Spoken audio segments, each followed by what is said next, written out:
North Shuttle 7021, pushback and startup approved. Pushback and startup approved, North Shuttle 7021 super.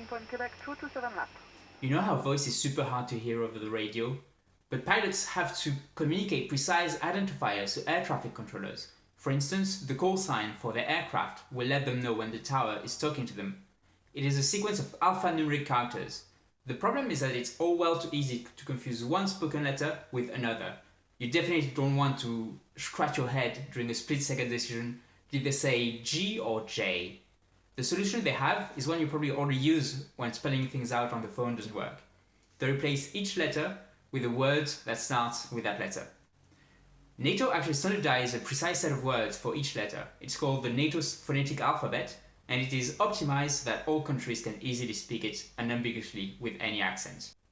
Now, as a programmer, I sometimes have to give random alphanumeric identifiers to colleagues so we can investigate production databases.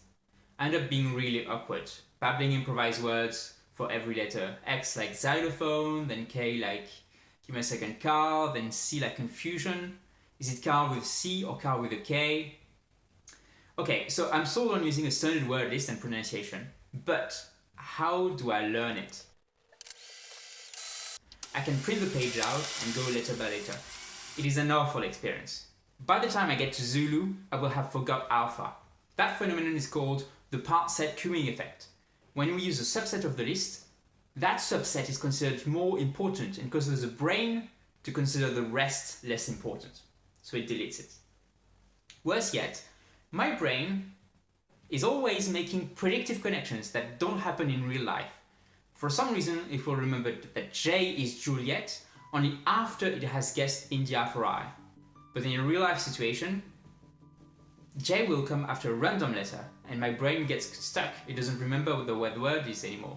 That is also a known bias called cue-dependent forgetting. It is why when you go do something and then forget what it was, you should go back to the room where you made the decision to do it. And then suddenly, you will remember it.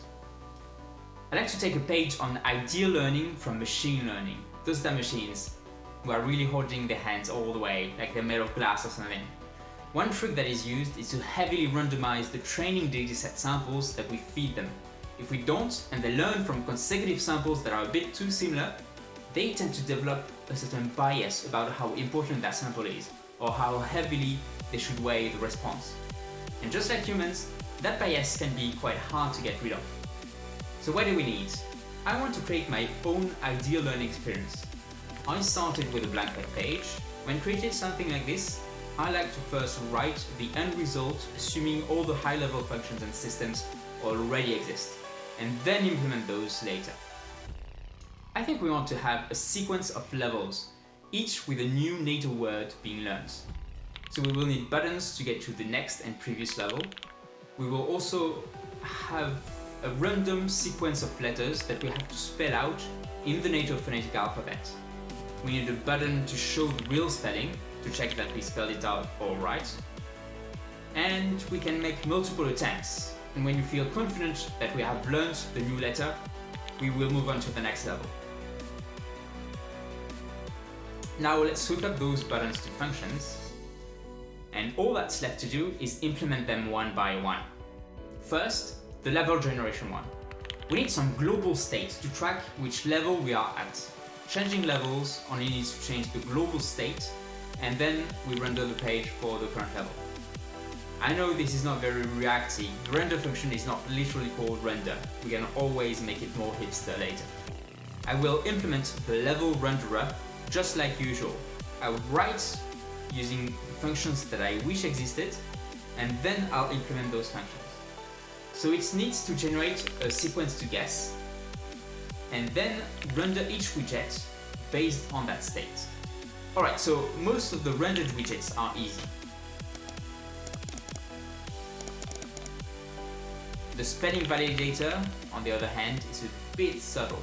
We wanted to map each character in the random sequence to a word identifier. We could use an index associated with a canonical list or a hash of the word. Let's use a hash.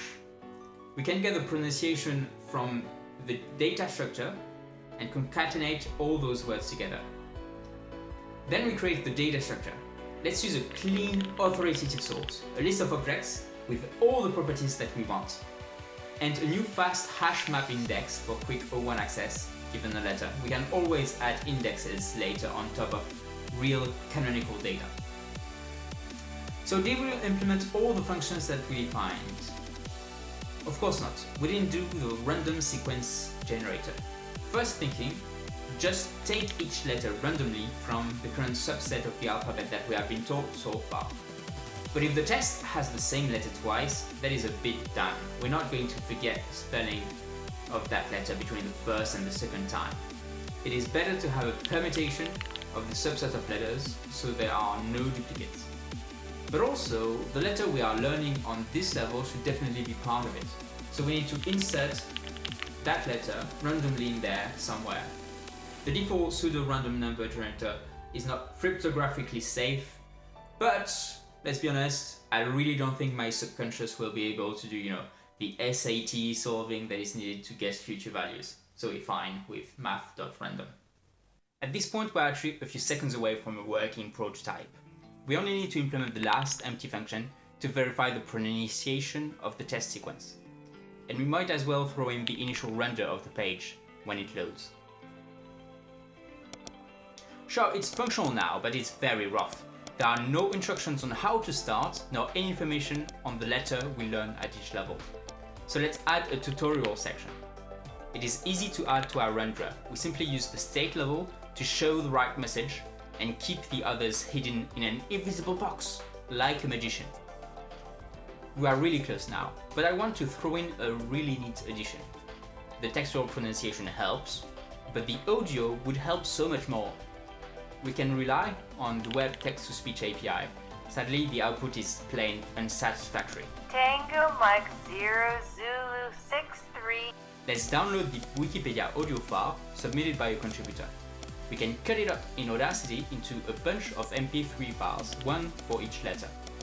Then in the code, when clicking on the verification button, we will speak the sequence. The way we do this is by converting each letter to the audio file corresponding to it, and then hooking each to play when the previous letter is done playing. Downloading the audio file only after we click on the button can have a very perceptible latency. 1 Niner. Kilo Sierra. And that is not great. We can use the web cache API to preload all those files into playable blobs when the page loads. Now that we have this newfound ability, we can end the tutorial on a neat note. So far, every level worked by asking, can you pronounce this sequence? Can you pronounce this one? We can have the last level do the opposite. It spells out a secret sequence in NATO words, and I have to write down the sequence correctly, from what I hear.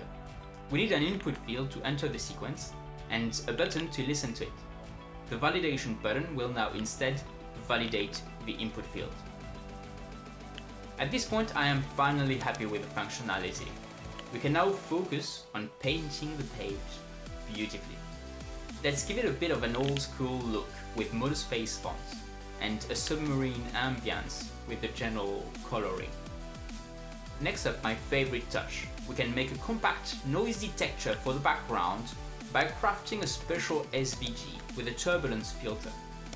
We then encode it as a base64 data URL so that it gets loaded with the page. And ta-da! The result is pretty straightforward and functional. Now, before I shelve this, let me point out that I purposefully made this project in the most straightforward manner possible. There are a ton of things to improve, like data durability, saving the level for future use, and routing, having dedicated URLs for each level. Also, the code organization does not clearly separate code that reacts to data changes from code that manages data and from code that renders it. If this was meant to become a huge app that tens to hundreds of developers worked on, I would have to rely on a framework instead, like React or Ember. But an important aspect of engineering is to build for the scale that you actually expect. Otherwise, the extra time that you spend on it is lost to more valuable projects.